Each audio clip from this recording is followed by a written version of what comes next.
লক্ষ্মীপুর জেলা নির্বাচন অফিসে আগুন দিয়েছে দুর্বৃত্তরা। শনিবার ভোররাত 4টার দিকে অফিসের নিচতলায় আগুন দেওয়া হয়। টের পেয়ে নৈশ প্রহরী আগুন নিভিয়ে ফেলেন। লক্ষ্মীপুর প্রতিনিধি জান্নাতুল ফেরদৌস নয়নের তথ্য ও ছবিতে ডেস্ক রিপোর্ট।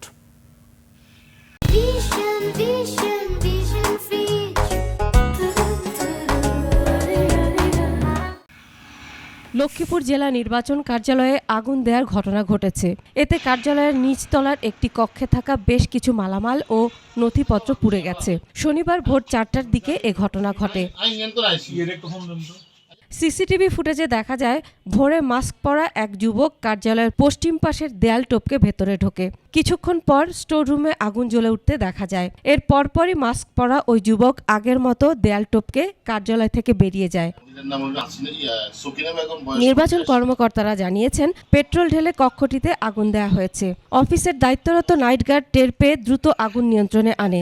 আগুনে কিছু পুরনো ভোটার ফর্ম পুড়ে গেছে।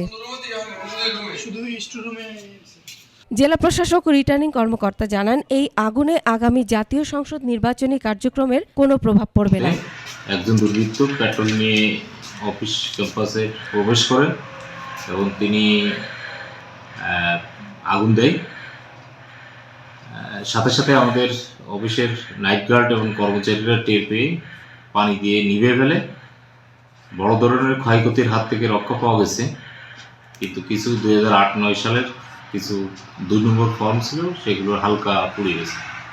রিটার্নিং অফিসারের অফিস, সকল সরকারি রিটার্নিং অফিসারের কার্যালয়, জেলা নির্বাচন অফিসের নিরাপত্তা আরও জোরদার করার নির্দেশনা দেওয়া হয়েছে। Masum আলিসা, desk report, 21 television.